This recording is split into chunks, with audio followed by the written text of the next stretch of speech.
Leafs talk. JD Bunkis, Sam McKee. The Leafs get a big W. After a couple of egg layings against the Detroit Red Wings, they do not lay an egg against the Predators and their ECHL goaltender. What are your thoughts on this one? Annanen.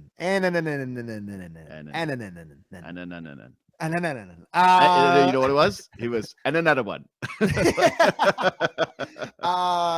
I said today on Real Kipper and Born, certified must-win game tonight, and they responded to my call out like a good team does.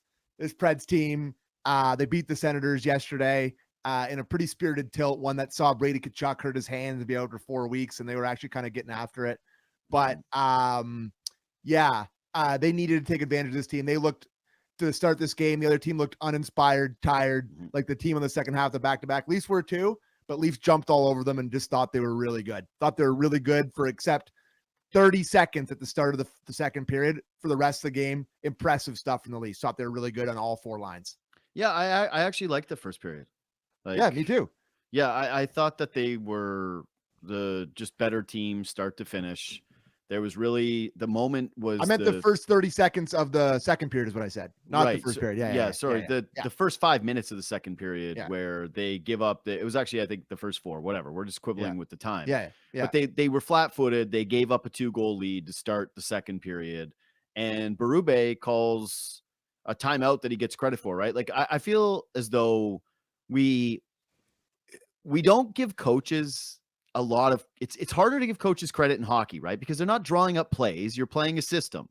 And so whenever the Leafs don't score, you go, that's Berube's system hockey garbage, blah, blah, blah, blah, blah. Boring. Let them run a little bit. It's a boring system, but nobody knows what the hell they're talking about. Right, exactly. Like, how often are you actually picking up on that? Take through the course of a regular game. But they still get the benefit, like a basketball coach, where it's good timeout.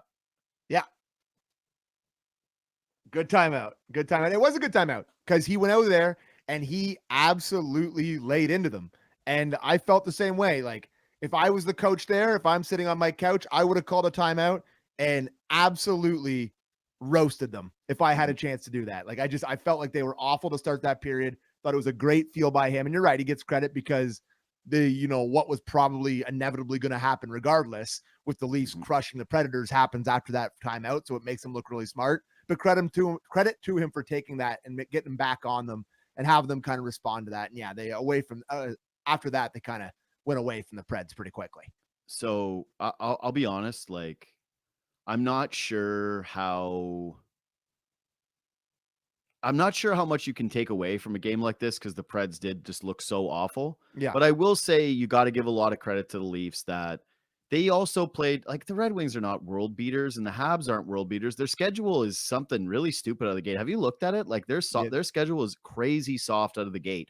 So 8 of 11 on home ice to start the season. And I think the two of them, like, the road trip is like to Detroit. And then, it's like, it's not like they're going far away. But also it's one of those things where they don't play tough opponents. No, it's a really soft schedule. And so tonight is actually, to me, if you're trying to do like a bigger sweeping takeaway before we get into kind of some of the individual standouts, this is what you kind of need, man, is you're going to play some bad teams. You didn't get preseason hockey where you got to refine your tools the way that you normally would. We gave them already like some reprieve of saying, all right, you didn't get a preseason. Maybe you're going to be a little sloppy. The rest of the league is going to be a little sloppy. You kind of got to have nights like tonight where your best players feel like the best players on the ice, that you feel like the better team, that you can go up against the Nashville Predators on home ice and beat the brakes off them and have Caden Primo give up 4 goals and it ultimately doesn't matter. Like they actually, you said it last show, all these games count the same. Well, guess what? You're going to have to start to dominate some of these ones and actually find a level that is more consistent with what we've seen in the past, where we've talked about, well, Leafs are slow starters. They play down to their competition. You're having such down competition to start this season. You can't really have more Red Wings nights. You got to have more nights like this. Totally. And I thought the Leafs from the drop of the puck were faster, skating well in transition, just carrying the puck way better, a lot more decisive. Like, I know they were really good against the Red Wings in terms of domination, and Talbot played great or whatever, But I would say like tonight, it just felt like they were playing way faster, way quicker, taking the game way to the Preds. And guess what? Preds were probably tired. They weren't the most inspired after getting the points yesterday or whatever. They have their ECHLer in net. I understand they're probably not close to as inspired. But this is a game, if you're a Leafs, like you said, a team that's, supposed to be good and supposed to be a playoff team, that you absolutely take care of business regardless of who's in net. And yeah, it was just like, this is just the most, like I said on Twitter, like the most Leafs TV game of all time, like an out of market opponent with a bunch of Ontario boys on a Tuesday night. And just like, these often are letdown spots to the Leafs where they just lose to these crappy teams and 2 Ontario guys score goals and they lose. And tonight they just took it to the Preds and made them look bad. So credit to them for that. And I thought, oh, go ahead. I was going to say, I always used to think of Leafs TV games as Panthers on a Tuesday. Yeah. And now that's gone. Like, you don't think about the Panthers that way. Yeah, that's true. The biggest games for Leafs TV, Columbus, Atlanta, Devils, and Panthers. Those are probably the 4 numbers. Those are probably the 4. That was honestly, I have no notes on that. That is a perfect Mount Rushmore of Leafs TV game. Those are the Leafs TV. No notes. Yeah. That's a guy who watched Leafs TV games buddy, right there. Because I know honestly, Bud, I think if we looked through the history of Leafs TV games, that's the only 4 teams they ever played. I actually went to, this is as small town as it gets. Yeah. I went to like Galaxy Cinema for a Leafs TV game where they beat the Panthers 8-1 because it wasn't on TV. Yeah. I didn't have Leafs TV at that time, and I was like, I guess we'll go to the movies, and they beat them 8-1. I remember that. Dude, so that's small town Ontario at its finest. We paid for Leafs TV, and it was a big deal. What a treat! Yeah, it was a big deal. What a treat! Yeah, it was a real treat. I loved it, and man, I used to watch that was not to sidetrack off this game too much, but sidetrack away. They beat the Preds 7-4. No, but I also miss. This is one of the things I miss about old cable. Is just sitting down and being like, what are you watching on TV? And being like, well, I just watched 4 straight hours of Leafs TV and the features that they did and a throwback game. Henny interviewing somebody, just like a little bonesy vignette. For sure. Oh, yeah. Or just, but like, that was what I grew up on being, I watched NFL Network and I would watch like NFL shows all day long, Leafs TV, right? Like that's all it was. That was our Instagram. Yeah, and the score, and rewatch the highlights on the score, the reel, just go over and over again. Yeah, that was what I watched on TV. Like it was basically flipping between those 3 channels if there wasn't a game on. That was the system. I just missed the days of watching NFL Combine highlights for hours during the middle of the day. I need a Frank Mahovlich vignette, and I need it now. Oh, 100%. So good, man. Leafs TV was the bomb. I bring back Leafs TV. We should we have the power. You and I should just restart Leafs TV. We should just put together the stuff and get the vignettes going again. Yeah, I think the show was called Forever a Leaf, and that was the documentary shows where it was on the classic Leafs. Those were bomb. NFL Network, because their version was a Football Life. Yeah, and you would watch those. Anyway, cable. Last cable thing. Once a Leaf was a great segment. Once a Leaf, yes. Ron. Yeah, Ron knows. Ron is the name of a guy who clocks some Leafs TV, brother. Ron knows puck. We screwed up so hard with cable. We didn't know how good we had it. We all cried like a bunch of babies being like, woohoo. And then remember when Netflix first came out and everyone was like, I don't have cable anymore. I have Netflix and it's so much better. And at the beginning, it kind of was because it cost no money and there were a lot of shows there. Now everybody I know has 85 different streaming services and they pay like $18 to $20 a month for each of them. They don't even know how much they pay. You buy Apple TV to watch one season of Severance every 3 years. And a Jays game every 4 months. And a Jays. I got scammed on that. I paid the $18 so that we could watch 4 innings of the Blue Jays. How about Another Murderer? Would you like to hear about that? And I'm like, I want Once a Leaf, please. Yeah, exactly. And now you got to think, and you sit in front of your streaming services for like 25 minutes trying to pick a show. Like, should we watch this? Should we watch that? And instead, cable, you were just like sat down. They had movies. You had to pay the price of the commercials. All the shows were there, and you had Leafs TV. It rocked. We blew it. This is Aliens. Guy Leafs talk tonight. Holy no, dude. people are going to look back 100 years from now and be like, whoa, they had everything on cable alone and they bitched about it. What a dream. Yeah, you're going to have to pay for every show you want, like individually someday. And there's no Leafs TV. Anyway, all right. Who's the number one performer to you tonight? I think Austin Matthews. Same. I think for him, he was great again. Mhm. Shot one into a net past the goalie, although the goalie was not there. It was another empty netter. The goalie was sliding into the corner on the other side. But again, I thought he was skating well. I thought him and Nyes finally showed some chemistry. Easton Cowan is chipping in beautifully on that line, makes a great pass to him to set up that 2-on-1, doing the little 5-foot plays like Berube mentioned after the game against his debut against the Red Wings. But for me, Matthews just looks good, looks decisive, looks like himself. Encouraging for me, really encouraging. One, we're going to say it for a while. It's going to be repetitive, but this is such an FU season for Austin Matthews. Yep. Like it's so weird because everyone's been so hyper fixated on the Marner part of it, right? That not enough is done with the Matthews side. But okay. I know Connor ends up signing a 2-year deal and he leaves a ton of money on the table. But part of the reason why I never thought that he was actually going to walk in free agency was that Draisaitl signed that contract and those two guys were tied at the hip. And as frustrating as some things were, and granted, Edmonton's gone deeper and it hasn't been as toxic in terms of the relationship between those players and their fans and city, whatever, right? Yeah. But I never saw McDavid walking away from Draisaitl and saying, hey, man, enjoy Edmonton. Like, I'm actually headed to go play in a different city this year, like right away. Maybe down for a few 2 years from at now. least. Yeah. Yeah, but it just didn't feel that way to me yet. And Marner did that to Matthews. Like, they were tight. They were aligned. They were seeing this entire thing together, and he left. And, you and I were laughing because we saw some Dumbo try to be like, notice how Matthews has no goals. And in Vegas, they're just cruising because Marner's there. He's a elite playmaker. Dorofeyev has, and he hasn't assisted on one of his goals. Yeah, doesn't have an assist on any of his goals, but whatever. Anyway, false fake narrative. But for Matthews to go out this season and just pound teams the way that he did tonight, where it was like relentless. And by the way, you and I always complain a little that he doesn't have a little more bite and attitude to his game, that he doesn't crush guys. It's never really going to happen.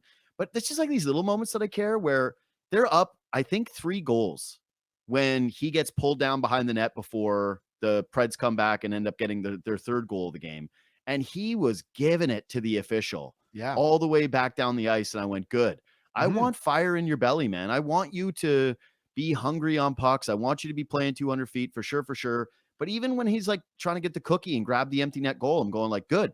Because I want him to care deeply about his stats, him scoring goals, and him leading this team to wins every night and be able to say, like, I don't need anybody on my line to be Austin Matthews. Like, I'm not, there is no part of me. Yeah, put me with a great player. Awesome. But there's no part of me that is dependent on anybody else. I am my own planet. I am my own solar system. I dictate what happens with this team.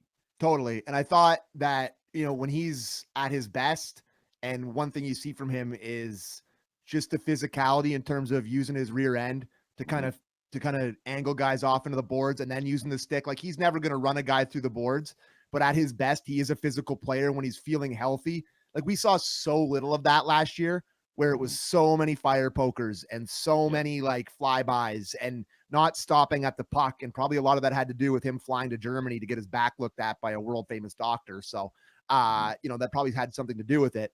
But I think to start this year, except for the first game where he was an absolute ghost, but that didn't really happen because it was across from Jay's Yankees game 4. That never happened. But outside of that game, I think he's really using his size well. And there's a couple times tonight where he's in on the forecheck, he's using his size, he's digging pucks out, he's got that decisive stick lift look back to me where he's really hard. It looks like he's really strong. So you just really hope he stays healthy because that's such a huge part of his game. He's carrying the puck in transition, looks like he's skating well.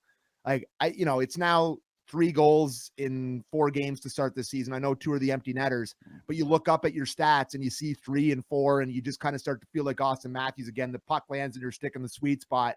You can fire it in the net. He looks like he's confident. So encouraging night from him. And now you're going into the rest of this month against a bunch of crappy teams, quite frankly, that you can really start to get on a roll and feel like yourself again. Impressed. Yeah. Really impressed. Listen, tonight was not a playoff game, right? It did not have any playoff atmosphere. There wasn't one moment, except for when they got a little mad at that guy, Wiesblatt, for greasing Cowan into the post. That was the only playoff type moment. But I want to get into that because you sent me a good observation over text, and I think there's a good combo off that with Cowan tonight. But the only other case for player of the game tonight is Caden Primo. No, I'm just kidding. It's that was unnecessary. That was unnecessary. Yeah, well, it's Oliver Ekman-Larsson. Here's the thing about Caden Primo, my friend. He is certainly one of the goalies of all time. Certainly. Yeah. He is one of the goalies of all time. Yeah, OEL was sick tonight. Buzzing, snapping it around, decisive passes, just really, really good. Well, that's where I was kind of going with the playoff game thing. Is like, we always bitch and complain about how this team doesn't make breakout passes enough and how they don't have enough offense from the back end guys that just see the ice really well. And we were crushing OEL a couple of games ago because he was one of their worst players. And the first Detroit game, he was terrible. Yeah, this is to me the best version of him. You love the size, you love that he plays with some nastiness to his game, that he's not afraid. He's never met a scrum he doesn't like. Yeah. But I love how aggressive he was with the offense tonight. And for a team that has struggled to find that from the back end, seeing the way that he jumped up, seeing the way that he snapped the puck out of his own end, head up just the entire time, so confident with the puck on his stick. Big sign for him. Great game for him. Yeah, I mean, this is a guy with extreme offensive pedigree, right? Like seasons, like in a row, 44, 43, 55, 39, 42, 44. Like, this is a guy that in Phoenix, his defensive game left you a little bit wanting, but he was one of the premier offensive guys in the league. Clearly, he's not done that. I mean, he's at a different point of his career. He's older, but he still has those instincts and he can still dial it up when he needs to. And I want them to free him up a little bit. I want them to put on the hip. I want them to put him on power play 1. So I think he's just got such better offensive instincts than Morgan Riley. So, yeah. Again, I think that there's a case for power play 1, which, by the way, only 2 power play opportunities tonight, right? Yeah. They would have had a third at the end of the game, but they score an empty net goal. Yeah. No power play goals. They did have the closest chance that they've had yet, right? Like, it was harder to miss. I don't know. Yeah. I honestly do not know how Morgan Riley. It was harder to miss than it was to shoot it in the net, but he did. But if you were telling me, like, again, what the changes would be, and you're doing it off the top of your head kind of stuff, it's like, it's either you're giving Domi would be the first guy I'd give a look to in terms of adding a passer, but I think it's again a 2-man change situation, and if your case was, don't go 5 forwards and don't try to have Michelli play the Marner role, but rather go with Oliver Ekman-Larsson, I'd be fine with that too. Yeah. Okay, so Cowan gets his first point, and I'll start by saying this. You can see, if we run the video, like, good play by him, gets rid of it, gets it to Nyes, but also there's a moment to the what is this, on the 2-on-1 or they end up scoring they get the secondary assist, but you can see in Cowan's face right before it happens, like a little pull up. Like, you could see, like, his arms get high because he thinks he's going to get hit again. Yeah. And it reminded me of a kid that, like, gets bullied with the, like, fake punch.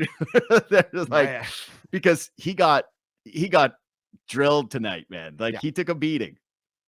So this is something that's going to be interesting to watch for me because, I think this is something that, our listeners and watchers of our age are going to start to realize about how young these guys look.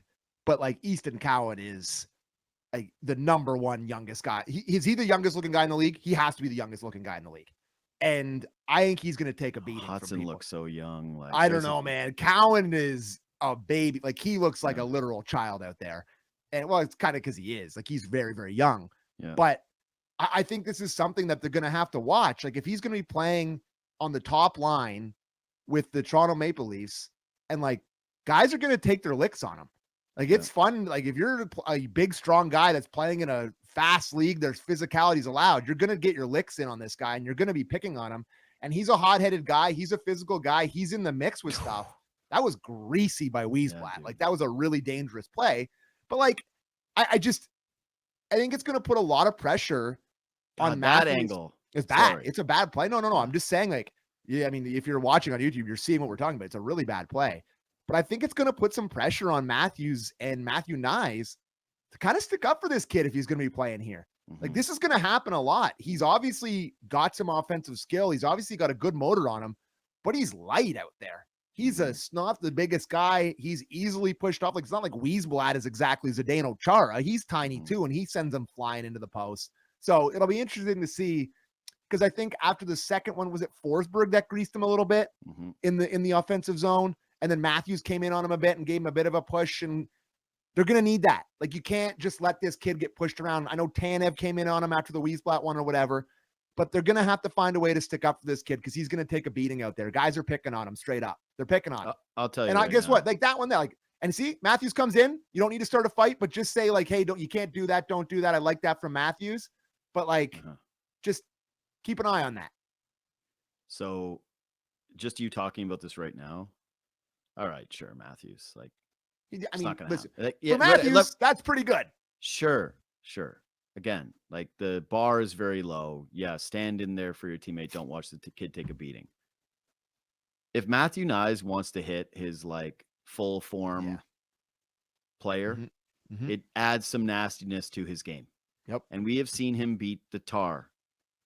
Like, who was it last year on Vegas? It was White Cloud after the flying elbow.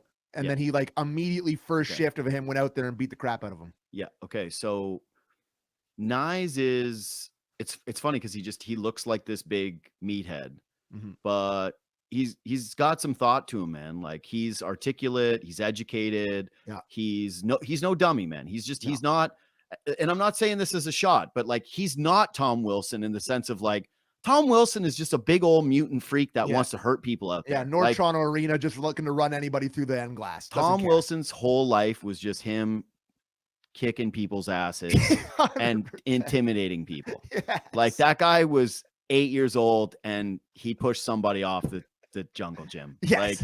Like, no question. He established dominance day one. Nyes clearly more of a nice guy, more of a thinker. Yeah. And thinks he's more of an offensive player too. Yeah, sure. Tom Wilson's been a pretty good offensive player, but anyway, I'm a little uncomfortable with saying that yet, but whatever. Well, I mean, like, his pedigree in college, he was on the top line. He was a big guy. Like, he was a guy that was like a go-to guy on campus. Go-to guy. Yeah. All I'll say is, I don't know if you can like really teach that pure nastiness of a Tom Wilson type. I think that's just in you from a young age that you've got all the way through. But it would be pretty cool to see Nyes become like his protector. Totally. Like, and maybe this kind of helps him. He sees a younger guy. He's young enough in the league himself that he can relate to some of that. Granted, guys didn't take liberties with Matthew Nyes the way that they can with Easton Cowan. The sheer force it would take to knock Nyes around the way that Cowan got knocked around tonight is virtually impossible. But I'm just saying, it would be cool if he does become someone that is a little bit more of an enforcer on that line, has some snarl and makes you pay with some lumber or a fist or two every once in a while. I know they need his offense. He's an important player to the team, but just saying, here's what I'll say. Here's what I'll say about Matthew Nyes versus Tom Wilson, just to end this conversation. Matthew Nyes wore a cage until he played in the National Hockey League. Tom Wilson did not. Yeah. So that's pretty much the only way I can put that. Those two are very different. All right, rapid fire time or anything else big from this game for you? I don't want to be too negative because it was a good win, but I haven't loved Brandon Carlo to start this year. Nope. And I can't tell if I'm being gaslit by all my text messages. No. I definitely am. Like, listen, there's been some Hal Gill comparisons thrown around that we maybe don't need to bring up here. But here's what I'll say is that remember when the Leafs signed TJ Brody? But the summer before, he was awesome. But the summer before, or like maybe 2 summers before, they almost traded him for Nazem Kadri. It was the summer before. And it was the other guy. I forget the other guy, but it was Nazem Kadri and it was TJ Brody and one other guy that was like not very good. I forget the guy's name, but I'll never remember. I just remember being the figurehead that it was. Kadri turned down the trade to Edmonton, and it would have been Brody coming back and somebody else, but I don't remember who the other guy was. So you think about how we thought about TJ Brody because he was not a spectacular defenseman, where it's like he was a defense first guy. And for the first couple of years here, he was really good, but like, you just never talked about him. But this is kind of like if they had done the Kadri trade for Carlo. Like if they had done it, this is how we would have talked about TJ Brody. And this is what I'm feeling. I'm having a hard time not thinking about what they traded for him. And I know Minton's not lighting it was Mark Jankowski. Thank you, Christian. That was the name I would never have gotten. That was the other guy. Like I'm trying. What a GM Dubas was like. Good Lord. Those are the two options, Dubes? Yeah. Maybe make another couple calls. No, but how crazy is it that he almost did, maybe arguably could have done worse. It's unbelievable. It's so crazy that the worst trade of his tenure, he went, I wanted Mark Jankowski before I wanted Kerfoot like scored an Kerfoot, overtime winner for the Leafs in the playoffs. Like better he had than Jankowski. no Like question. so anyway, But and I'm thinking like I don't want to be sitting here watching these games thinking about what they traded for Carlo, but I am. That's where I'm kind of. I may be unfair. I know but like I didn't love him last year, and I haven't loved him to start this year, and that's kind of where I'm at with it. I'll say this is I'm not ready to make any definitive statements about trades other than the Lawton one, which is it's just next near impossible for the Leafs to have that trade work out. Like, honestly, it's Lawton plays for a Stanley Cup winner and you go, well, they had Lawton and he played a role and you talk yourself into it that way, but that's how crazy the bar is. It's just not, it just doesn't seem possible for him to make that look like it was a good trade, especially given last year was a part of it and what he contributed was fine, I thought at times, but nothing that really felt as though he was some massive upgrade on David Kampf or the answer to their center depth or any of the other answers.